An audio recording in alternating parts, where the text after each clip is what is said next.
ಅನಾಮಿಕಳ ಮನೆಯ ಹೊರಗಿನ ಅಡುಗೆ.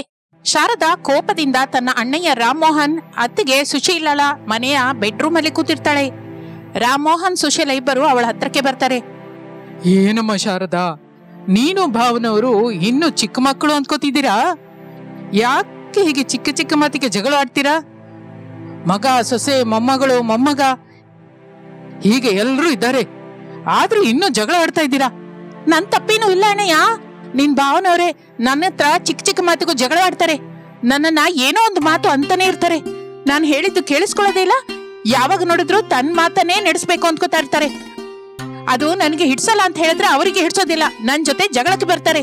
ಸರಿ ಅಮ್ಮ ತಂಗಿ, ನಾನು ಭಾವನ ಹತ್ರ ಮಾತಾಡ್ತೀನಿ, ನೀನೀಗ ಮನೆಗೆ ಹೋಗು. ಮನೆ ಹತ್ರ ರಮೇಶು ಅನಾಮಿಕಾ ಮಕ್ಕಳು ಟೆನ್ಷನ್ ಪಡ್ತಾ ಇರ್ತಾರೆ ಎಂದು ಹೇಳುತ್ತಾ ಇರುವಾಗಲೇ ಸೊಸೆ ಅನಾಮಿಕಾ ಮನೆ ಹತ್ರಕ್ಕೆ ಬರ್ತಾಳೆ. ಕಾಲಿಂಗ್ ಬೆಲ್ ಒತ್ತುತ್ತಾಳೆ. ಹೋಗಿ ಬಾಗಿಲು ತೆಗೆಯಕ್ಕೆ ನನ್ ಸೊಸೆ ಬಂದಾಗಿದೆ. ಸುಶೀಲ ಬಂದು ಬಾಗಿಲು ತೆಗೆಯುತ್ತಾಳೆ. ಸೊಸೆ ಅನಾಮಿಕಾ ಎದುರಿಗೆ ಕಾಣಿಸುತ್ತಾಳೆ. ಬಾ ಅನಾಮಿಕಾ, ನಿಮ್ಮ ಅತ್ತೆ ಒಳಗಡೆ ಇದ್ದಾರೆ. ಅನಾಮಿಕಾ ಒಳಗಡೆಗೆ ಬರುತ್ತಾಳೆ. ಹಾಲಲ್ಲಿ ಕೂತ್ಕೊಂಡ ರಾಮಮೋಹನನ್ನ ಮಾತನಾಡಿಸುತ್ತಾಳೆ. ಚೆನ್ನಾಗಿದ್ದೀನಮ್ಮ ಅನಾಮಿಕಾ, ಹೋಗು. ನಿಮ್ಮ ಅತ್ತೆ ಆ ಬೆಡ್ರೂಮ್ ಅಲ್ಲಿ ಇದ್ದಾಳೆ, ಹೋಗಮ್ಮ. ಅನಾಮಿಕಾ ಬೆಡ್ರೂಮ್ ಒಳಗೆ ಬರ್ತಾಳೆ. ಬೆಡ್ ಮೇಲೆ ಕೂತ್ಕೊಂಡ ಶಾರದಳನ್ನು ನೋಡ್ತಾಳೆ. ಬನ್ನಿ ಅತ್ತೆ, ಮನೆಗೆ ಹೋಗೋಣ. ನಾನ್ ಬರಲ್ಲ ಸೊಸೆ, ನಿಮ್ ಮಾವಯ್ಯ ಬಂದು ಸಾರಿ ಹೇಳಿದ್ರೆ ನಾನ್ ಮನೆಗೆ ಬರ್ತೀನಿ. ಅದ ಹಾಗಲ್ಲ ಅತ್ತೆ ಎಂದು ಅನಾಮಿಕಾ ಎಷ್ಟೋ ಬೇಡಿಕೊಳ್ಳುತ್ತಾಳೆ. 1 ಗಂಟೆ ಕಳೆಯುತ್ತದೆ. ಶಾರದಾ ಮಾತ್ರ ಮನೆಗೆ ಬರುವುದಿಲ್ಲ ಅಂತ ಹೇಳಿದ್ದರಿಂದ ಇನ್ನು ಮಾಡುವುದಕ್ಕೇನೂ ಇಲ್ಲದೆ ಅನಾಮಿಕಾ ಹೊರಟು ಹೋಗುತ್ತಾಳೆ. ಪ್ರಸಾದ್ ತನಗೆ ತುಂಬಾ ತಿಳಿದ ರೈತ ಗೋಪಾಲನ್ನ ಮನೆಯಲ್ಲಿ ಬಿರಿಯಾನಿ ತಿಂತಾ ಇದ್ರೆ ಅಲ್ಲಿಗೆ ರಮೇಶ್ ಬರ್ತಾನೆ. ಏನಪ್ಪ ಇದು? ಬಿರಿಯಾನಿ ಕಣು, ಗೋಪಾಲ ನನಗಾಗಿ ತರಿಸಿದ್ದಾನೆ, ತಿಂತಾ ಇದ್ದೀನಿ, ನೀನು ತಿನ್ನು. ನನಗ್ ಬೇಡಪ್ಪ. ಅಮ್ಮ ಕೋಪದಿಂದ ಮಾವಯ್ಯ ರಾಮಮೋಹನ್ ಮನೆಗೆ ಹೋಗಿದ್ದಾಳೆ, ಗೋಪಾಲ್ ಮನೆಗೆ ಬಂದಿದ್ದೀರಾ. ಇಬ್ರು ಮಾತು ಅಂದ್ಕೊಂಡು ಜಗಳವಾಡಿ ಹೀಗೆ ಹೊರಟೋಗ್ತೀರಾ? ನಿಮ್ಮನ್ನ ಎಷ್ಟು ಕಾಲ ಹೀಗೆ ಬೇಡ್ಕೋತಾ ಇರ್ಬೇಕಪ್ಪ? ಮನೆಗೆ ಬಾಪ್ಪ. ನಾನೀಗ ಬಿರಿಯಾನಿ ತಿಂತಾ ಇದ್ದೀನಿ, ನಿಮ್ಮಮ್ಮ ಬಂದು ಸಾರಿ ಹೇಳಿದ್ರೆ ನಾನ್ ಬರ್ತೀನಿ. ರಮೇಶ್ ಕೂಡ ತನ್ನ ತಂದೆಯನ್ನು ಎಷ್ಟೋ ಬೇಡಿಕೊಳ್ಳುತ್ತಾನೆ. ಆದರೆ ಪ್ರಸಾದ್ ಮನಸ್ಸು ಬದಲಾಗಲಿಲ್ಲ. ಮಾಡುವುದಕ್ಕೇನೂ ಆಗದೆ ಅಯಿಷ್ಟದಿಂದ ಹೊರಟು ಹೋಗುತ್ತಾನೆ. ಒಂದು ಅರ್ಧ ಗಂಟೆಯ ನಂತರ ಹಿತ್ತಲಿನಲ್ಲೇ ಅನಾಮಿಕಾ ರಮೇಶರು ದಿಗಿಲಿನಿಂದ ಕೂತಿರುತ್ತಾರೆ. ಆಗ ಅವರ ಹತ್ತಿರಕ್ಕೆ ಅವರು ಸಾಕಿಕೊಳ್ಳುತ್ತಿರುವ ಮಾತನಾಡುವ ಗಿಳಿ ಬಂದು ಕೂತ್ಕೊಳ್ಳುತ್ತೆ. ಏನೋ ಗಂಡ ಹೆಂಡತಿ ಮುಖ ಮುದುಡಿಸ್ಕೊಂಡು ಕೂತಿದ್ದೀರಾ? ಮತ್ತೆ ಜಗಳವಾಡಿದ್ರಾ? ಏನೂ ಇಲ್ಲ ಗಿಳಿ, ಅತ್ತೆ ಮಾವಯ್ಯ ಜಗಳವಾಡಿದ್ದಾರೆ. ಅತ್ತೆ ಉತ್ತರ ದಿಕ್ಕಿಗೆ ಹೋಗಿದ್ದಾಳೆ ಎಂದು ಹೇಳುತ್ತಾ ಇರುವಾಗ ಗಿಳಿ ಮಧ್ಯದಲ್ಲಿ ಸೇರ್ಕೊಂಡು, ನಿಮ್ಮ ಮಾವಯ್ಯ ಪ್ರಸಾದು ಪಶ್ಚಿಮ ದಿಕ್ಕಿಗೆ ಹೋಗಿದ್ದಾನಲ್ಲ? ವಾರೆ ವಾ ಚಿಲ್ಕ, ಅಷ್ಟು ಖಚಿತವಾಗಿ ಹೇಗೆ ಹೇಳ್ತಾ ಇದೀಯಾ? ನಿನ್ಗೆ ಜ್ಯೋತಿಷ್ಯ ಬರುತ್ತಾ? ಗಂಡ ಹೆಂಡತಿರು ಜಗಳವಾಡಿದಾಗ ಹೆಂಡತಿ ಒಂದ್ ಕಡೆ ಹೋದ್ರೆ ಗಂಡ ಮತ್ತೊಂದು ಕಡೆ ಹೋಗ್ತಾನೆ. ಅದು ಬಹಳ ಸಹಜ. ಇಷ್ಟು ಮಾತ್ರ ಹೇಳೋದಕ್ಕೆ ಜ್ಯೋತಿಷ್ಯ ಬರ್ಬೇಕಾನು?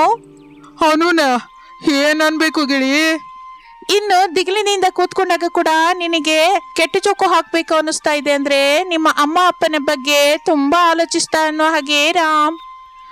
ಎಷ್ಟು ಆಲೋಚನೆ ಮಾಡಿದ್ರು ಅಮ್ಮ ಅಪ್ಪ ತಿರುಗಿ ಮಾತನಾಡುವ ಹಾಗೆ ಹೇಗ್ ಮಾಡ್ಬೇಕು ಒಂದು ಐಡಿಯಾ ಕೂಡ ಬರ್ತಾ ಇಲ್ಲ ಗಿಳಿ. ನಿನ್ನ ಹತ್ರ ಏನಾದ್ರೂ ಐಡಿಯಾ ಇದ್ರೆ ಹೇಳು. ಮೊದಲು ನೀವು ಮಾಡಿದ ಪ್ರಯತ್ನವೇನೋ ಹೇಳಿ. ನಾನು ಅತ್ತೆ ಹತ್ರ ಹೋಗಿದ್ದೆ, ಎಷ್ಟೋ ಬೇಡ್ಕೊಂಡು ನೋಡ್ದೆ. ಮಾವಯ್ಯ ಬಂದು ಸಾರಿ ಹೇಳಿದ್ರೆ ನಾನ್ ಬರ್ತೀನಿ ಅಂತ ಅತ್ತೆ ಹೇಳಿದ್ರು.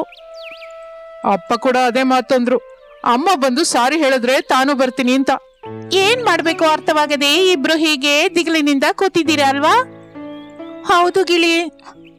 ಈಗ ನಾನು ಒಂದು ಬ್ರಹ್ಮಾಂಡವಾದ ಐಡಿಯಾ ಹೇಳ್ತೀನಿ. ಹಾಗೆ ಮಾಡಿ ಇಬ್ರು ಮನೆಗೆ ಬರ್ತಾರೆ, ಜಗಳವಾಡ್ತಾರೆ, ಕಲಿತು ಹೋಗ್ತಾರೆ ಎಂದು ಅನಾಮಿಕಾ ರಮೇಶರು ಮಾಡಬೇಕಾದ್ದನ್ನು ಹೇಳುತ್ತದೆ ಆ ಗಿಳಿ. ಇಬ್ಬರು ಸಂತೋಷ ಪಡುತ್ತಾರೆ.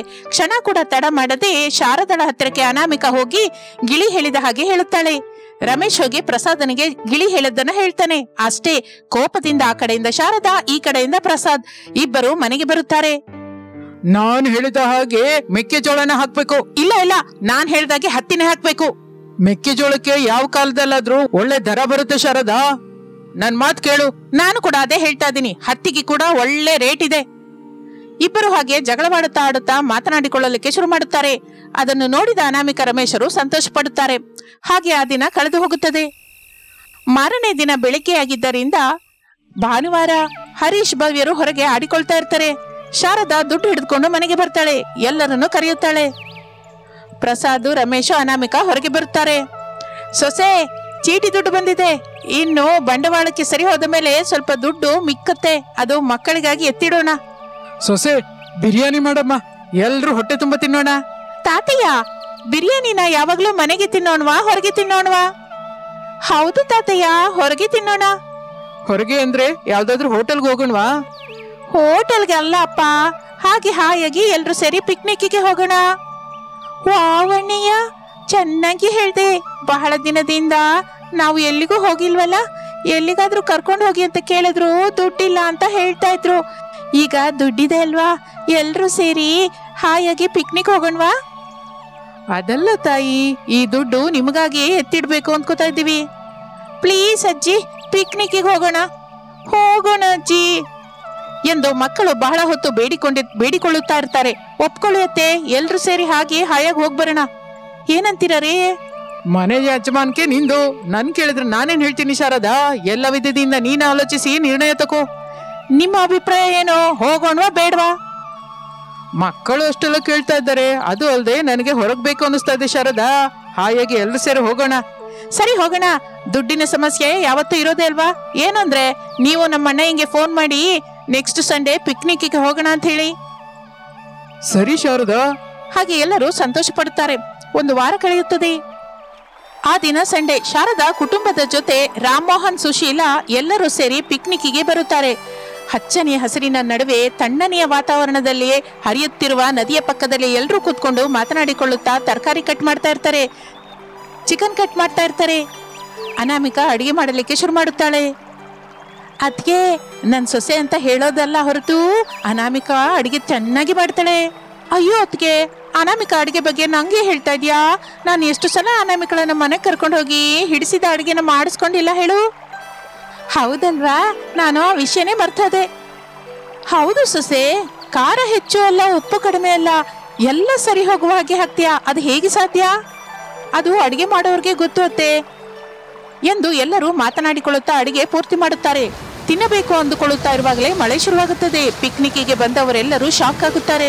ಮಾಡಿದ ಅಡಿಗೆ ಮೇಲೆ ಏನೂ ಬೀಳದ ಹಾಗೆ ತಂದುಕೊಂಡ ಕವರ್ ಅನ್ನು ಹೊದಿಸುತ್ತಾರೆ. ಎಲ್ಲರೂ ಸೇರಿ ಒಂದು ಮರದ ಕೆಳಗೆ ನಿಲ್ಲುತ್ತಾರೆ. ಮಳೆ ಬೀಳುತ್ತಾ ಇರುತ್ತದೆ. ಅನಾಮಿಕಾ ಮಳೆಯಲ್ಲಿ ನೆನೆಯುತ್ತಾ, ಮಕ್ಕಳೇ, ಅತ್ತೆ, ಮಾವಯ್ಯ, ಏನು ಅಂದ್ರೆ ಎಲ್ರೂ ಬನ್ನಿ, ಅವಾಗವಾಗ ಮಳೆಯಲ್ಲಿ ನೆನೆಬೇಕು, ಎಲ್ಲದಕ್ಕೂ ಒಳ್ಳೇದು. ಬನ್ನಿ, ಒದ್ದೆಯಾಗಿ. ಯಾವಾಗ ನೋಡಿದ್ರು ಹೀಗೆ ಮಳೆ ಬೀಳ್ತಲೇ ಕೊಡೆ ಹಿಡ್ಕೋತೀರಾ, ನೆನೆಯದೇ ಇರಬೇಕು ಅಂತ ತಕ್ಕ ಜಾಗ್ರತೆ ತಗೋತೀರಾ. ಬನ್ನಿ ಬನ್ನಿ, ಎಲ್ರೂ ಸೇರಿ ಮಳೆಯಲ್ಲಿ ಎಂಜಾಯ್ ಮಾಡೋಣ ಎಂದು ಕರೆಯುತ್ತಾಳೆ. ಹರೀಶ್ ಭವ್ಯರು ಅನಾಮಿಕಳ ಜೊತೆ ಮಳೆಯಲ್ಲಿ ನೆನೆಯಬೇಕು ಎಂದು ಓಡಿಕೊಂಡು ಅವಳ ಹತ್ರಕ್ಕೆ ಬರ್ತಾರೆ.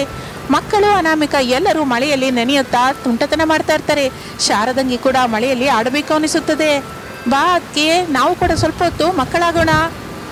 ಸುಶೀಲನನ್ನು ಕರೆದುಕೊಂಡು ಶಾರದಾ ಅನಾಮಿಕಳ ಹತ್ರಕ್ಕೆ ಬರ್ತಾಳೆ. ಹಾಗೆ ಎಲ್ಲರೂ ಸೇರಿ ಮಳೆಯಲ್ಲಿ ತುಂಟತನದಿಂದ ಆಡ್ಕೋತಾ ಇರ್ತಾರೆ. ಒಂದು 15 ನಿಮಿಷದ ನಂತರ ಮಳೆ ನಿಲ್ಲುತ್ತದೆ. ನಿಧಾನವಾಗಿ ಬಿಸಿಲು ಬರಲಿಕ್ಕೆ ಶುರುವಾಗುತ್ತದೆ. ತಿನ್ನೋದಕ್ಕೆ ಎಲ್ಲರೂ ಕೂತ್ಕೊಳ್ಳಿ, ಬಡಿಸ್ತೀನಿ.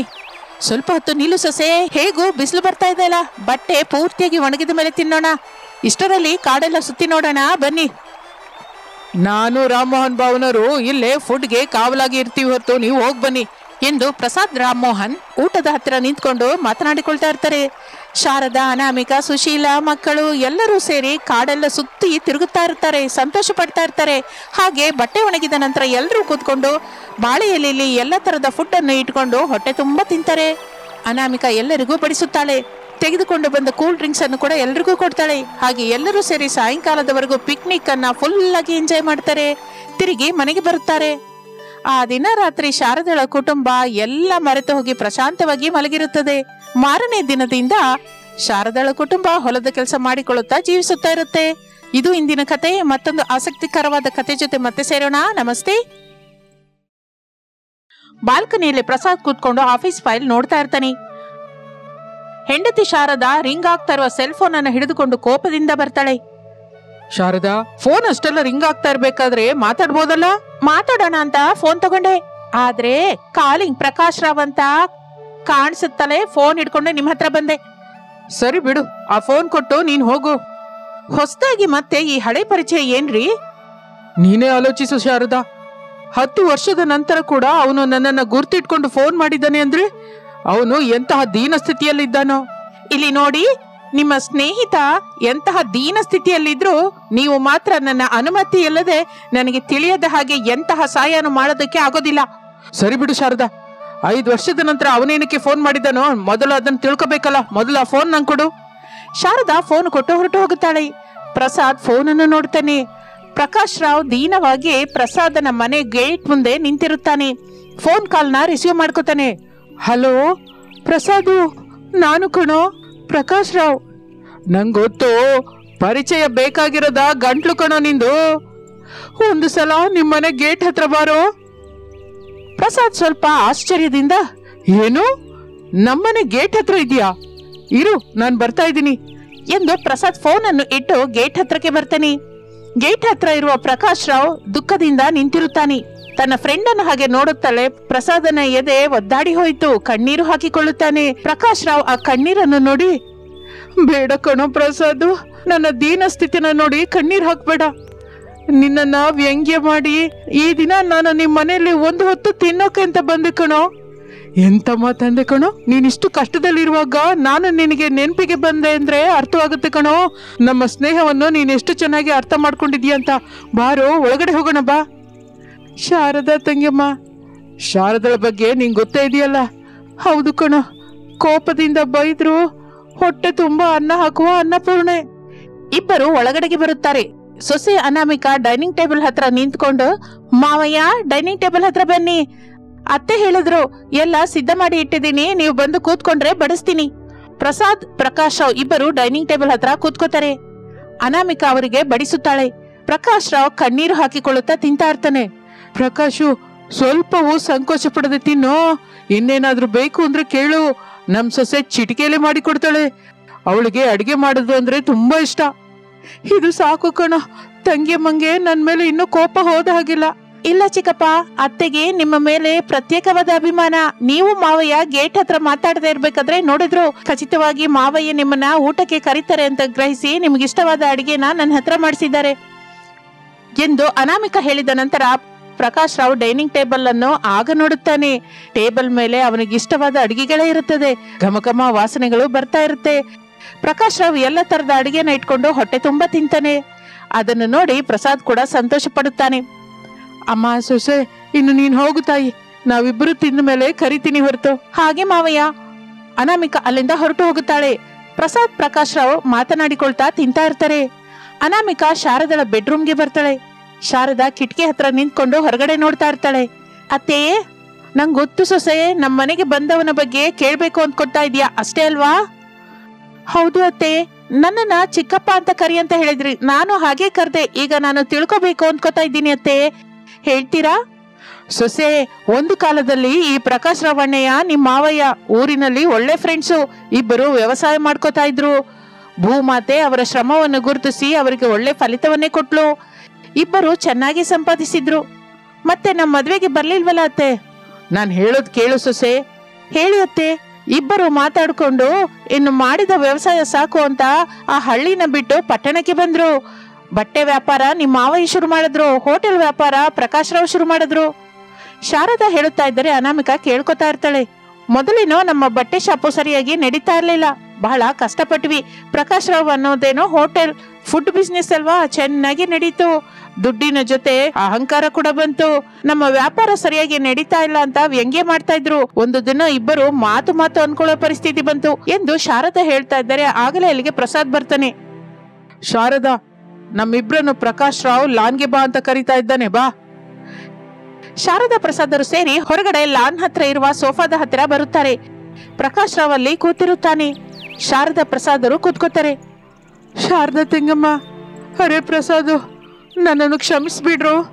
ನಾನು ನಿಮ್ಗೆ ಕೀಳಾಗಿ ನೋಡಿದ್ದಕ್ಕೆ ನಂಗೆ ತಕ್ಕ ಶಾಸ್ತಿನೇ ಆಯ್ತು ಕಣೋ. ನಂಬಿದವರು ಮೋಸ ಮಾಡಿದ್ರು. ಈಗ ನಾನು ನನ್ನ ಹೋಟೆಲನ್ನು ಮಾರೋದಕ್ಕೆ ಬಂದಿದ್ದೀನಿ. ದಯವಿಟ್ಟು ನನ್ನ ಹೋಟೆಲನ್ನು ಕೊಂಡ್ಕೊಳ್ರು. ನನಗೆ ದುಡ್ಡು ಈಗ ತುಂಬಾ ಅಗತ್ಯ ಎಂದು ಬೇಡಿಕೊಳ್ಳುತ್ತಾ ಇರ್ತಾನೆ. ಒಂದು ಅರ್ಧ ಗಂಟೆಯ ನಂತರ ಶಾರದಾ ಪ್ರಸಾದರು ಹೋಟೆಲ್ ಕೊಂಡ್ಕೊಳ್ಳೋದಕ್ಕೆ ಒಪ್ಪಿಕೊಳ್ಳುತ್ತಾರೆ. ಶಾರದಾ ದುಡ್ಡನ್ನು ತಂದು ಪ್ರಕಾಶ್ ರಾವ್ಗೆ ಕೊಡ್ತಾಳೆ. ಆ ದುಡ್ಡನ್ನು ತೆಗೆದುಕೊಂಡು ಪ್ರಕಾಶ್ ರಾವ್ ಸಂತೋಷದಿಂದ ಹೊರಟು ಹೋಗುತ್ತಾನೆ. ಸೊಸೆ ಸೊಸೆ ಎಂದು ಅನಾಮಿಕಳನ್ನು ಕರೆಯುತ್ತಾಳೆ ಶಾರದಾ. ಅನಾಮಿಕಾ ಆ ಕರೆ ಕೇಳಿ ಶಾರದಳ ಹತ್ರ ಬರ್ತಾಳೆ. ಹೋಗಿ ಏನಾದ್ರೂ ಕೆಲಸ ನೋಡ್ಕೋ, ನಾವು ಒಂದು ಹೋಟೆಲ್ಗೆ ಹೋಗ್ತಾ ಇದ್ದೀವಿ. ಮಕ್ಕಳು ಸ್ಕೂಲಿಂದ ಬರ್ಲಿ ಬಿಡಿಯತ್ತೆ, ಎಲ್ರು ಸೇರಿ ಸಾಯಂಕಾಲ ಹೋಗೋಣ. ಸೊಸೆ, ನಾವು ತಿನ್ನೋದಕ್ಕೆ ಹೋಗ್ತಾ ಇಲ್ಲ. ನಿಮ್ ಮಾವಯ್ಯ ಅವನ ಫ್ರೆಂಡ್ ಹೋಟೆಲ್ನ ಕೊಂಡ್ಕೊಂಡಿದ್ದಾನೆ. ನಾವು ಹೋಗಿ ನೋಡ್ಬೇಕು. ಹೋಟೆಲ್ ಚೆನ್ನಾಗಿ ನಡೆಯೋ ಹಾಗಿದೆ, ದುಡ್ಡು ಬಹಳ ಬರೋ ಹಾಗಿದೆ ಅಂತ ಅನ್ಸಿದ್ರೆ ನಾವು ಹೋಟೆಲ್ನ ಇಟ್ಕೊಳ್ಳೋಣ. ಚೆನ್ನಾಗಿದೆ ಹೊರತು ರೋಟೀನ್ ಆಗಿ ಅಲ್ಲದೆ ಏನಾದ್ರೂ ಹೊಸದಾಗಿ ಆಲೋಚಿಸಿ ಇಟ್ರೆ ಚೆನ್ನಾಗಿರುತ್ತೆ ಅಂತ ನನ್ಗನ್ಸುತ್ತಮ್ಮ. ಸರಿ ಮಾವಯ್ಯ, ಮೊದಲು ಹೋಗಿ ನಾವು ಹೋಟೆಲ್ ಅನ್ನ ನೋಡ್ಬೇಕು. ಸುತ್ತಮುತ್ತಲು ಜನ ಇರುವ ಹೋಟೆಲ್ ಚೆನ್ನಾಗಿ ವ್ಯಾಪಾರವಾಯ್ತು ಅಂದ್ರೆ ಹೊಸ ತರದ ಅಡಿಗೆ ಬಗ್ಗೆ ನಾನು ಆಲೋಚಿಸ್ತೀನಿ. ಅಡಿಗೆ ಕೂಡ ಚೆನ್ನಾಗಿ ಮಾಡ್ತೀನಿ. ಸರಿ ಅಮ್ಮ ಸೊಸೆ, ಈಗ ನಾವು ಹೋಟೆಲ್ ಹತ್ರ ಹೋಗೋಣ ಬಾ ಎಂದು ಮೂವರು ಸೇರಿ ಕಾರಿನಲ್ಲಿ ಒಂದು 10 ನಿಮಿಷದ ಜರ್ನಿ ಮಾಡಿ ಸಿಟಿ ಸೆಂಟರ್ ನಲ್ಲಿರುವ ಒಂದು ಹೋಟೆಲ್ ಹತ್ರ ಬರ್ತಾರೆ. ಕಡಿಮೆ ಜನ ಕಸ್ಟಮರ್ಸ್ ಇಂದ ಹೋಟೆಲ್ ನಡೆಸ್ತಾ ಇದೆ ಅಂತ ಮೂವರು ಅರ್ಥ ಮಾಡ್ಕೋತಾರೆ. ಹೇಳ್ ಸೊಸೆ, ನಾವು ಈ ಹೋಟೆಲ್ ನ ನಡೆಸಬಹುದು ಅಂತ್ಯಾ? ಹೀಗಾದ್ರೆ ಕಷ್ಟ ಆತೆ. ಎಲ್ಲ ವಾಶ್ ಮಾಡ್ಬೇಕು, ಕಲರ್ಸ್ ಬದಲಾಯಿಸ್ಬೇಕು, ಟೇಬಲ್ಸ್ ಚೇರ್ಸ್ ಹೊಸದಾಗಿ ಕೊಂಡ್ಕೋಬೇಕು, ಫ್ಯಾನ್ಸ್ ಹಾಕ್ಬೇಕು, AC ಹಾಕ್ಬೇಕು, ಬಹಳ ಬಹಳ ಬದಲಾವಣೆ ಮಾಡ್ಬೇಕು ಅತ್ತೆ. ಅವೆಲ್ಲ ಮಾಡೋಣ ಅಮ್ಮ. ಹೋಟೆಲ್ ಇಟ್ಟ ಮೇಲೆ ಏನ್ ಮಾಡೋಣ ಅದು ಹೇಳು. ಹೇಳು ಸೊಸೆ, ನೀನ್ ಹೇಳಿದ ಹಾಗೆ ಹೋಟೆಲ್ ರೂಪರೇಖೆ ಬದಲಾಯಿಸ್ತೀನಿ. ಆಗಿನಿಂದ ನಾನು ಕೂಡ ಅದೇ ಆಲೋಚನೆ ಮಾಡ್ತಾ ಇದ್ದೀನತ್ತೆ. ನಾವು ಹೊಸದಾಗಿ ಏನ್ ಮಾಡಿದ್ರೆ ಫುಡ್ ಲವರ್ಸು ನಮ್ಮ ಹೋಟೆಲ್ಗೆ ಬರ್ತಾರೆ ತಿನ್ನೋ ಹಾಗೆ ಅಂತ ನೋಡ್ತಾ ಇದ್ದೀನಿ. ಇಷ್ಟಕ್ಕೂ ಏನಾದ್ರೂ ಐಡಿಯಾ ಬಂತಾ? ತಾಲಿ ಇಡೋಣ ಅತ್ತೆ. ತಾಲಿ ಇಡೋಣವಾ? ಅಂತದ್ದು ಬಹಳ ಇದೆಯಲ್ಲಮ್ಮ ಸೊಸೆ. ಥಾಲಿ ಮೇಲೆ ಹೋಟೆಲ್ಸ್ ಅಂತೂ ನಮ್ಮ ಸಿಟಿಯಲ್ಲಿ ತುಂಬಾನೇ ಇದೆ. ಇರ್ಲಿ ಬಿಡಿ ಮಾವಯ್ಯ, ಇಟ್ಟಿರುವವರೆಲ್ಲ ನಾನ್ ವೆಜ್ ಥಾಲಿನೇ ಇಟ್ಟಿರ್ತಾರೆ. ನಾವು ವೆಜ್ ಥಾಲಿ ಇಡೋಣ. ಅದು ಕೂಡ ಮಾಮೂಲಿ ವೆಜ್ ಥಾಲಿ ಅಂತ ಇಡದೆ 15 ವೆರೈಟೀಸ್ ಆರ್ಗ್ಯಾನಿಕ್ ಫುಡ್ ಇಂದ ತಯಾರು ಮಾಡಿದ ವೆಜ್ ಥಾಲಿ ಅಂತ ಇಡೋಣ. ಚೆನ್ನಾಗಿರುತ್ತೆ. ಏನಂತೀರಾ ಅತ್ತೆ? ನೀವೇನಂತೀರಾ? ಸೊಸೆ ಹೇಳಿದ್ದು ಚೆನ್ನಾಗಿ ಇದೆ ಅನ್ಸುತ್ತೆ. ಬಹಳ ಹೋಟೆಲ್ ಅಲ್ಲಿ ನಾನ್ ವೆಜ್ ಥಾಲಿನೇ ಇಡ್ತಾ ಇದ್ದಾರೆ. ಆದ್ರೆ 15 ವೆರೈಟಿಯಿಂದ ಆರ್ಗ್ಯಾನಿಕ್ ಆಗಿ ಮಾಡೋ ವೆಜ್ ಥಾಲಿ ಯಾರು ಇಡೋದಿಲ್ಲ. ನಮಗೆ ಈ ವೆಜ್ ಥಾಲಿಯನ್ನು ಕಲಿಸಿ ಬರುವ ಹಾಗಿದೆ ಎಂದು ಪ್ರಸಾದ್ ಹೇಳುತ್ತಲೇ ಅನಾಮಿಕಾ ಸಂತೋಷ ಪಡುತ್ತಾ, ಬಹಳ ಥ್ಯಾಂಕ್ಸ್ ಮಾವಯ್ಯ, ಮತ್ತೆ ಹೋಟೆಲ್ ಅನ್ನ ತಿದ್ದಿ ತೀಡೋಣವಾ?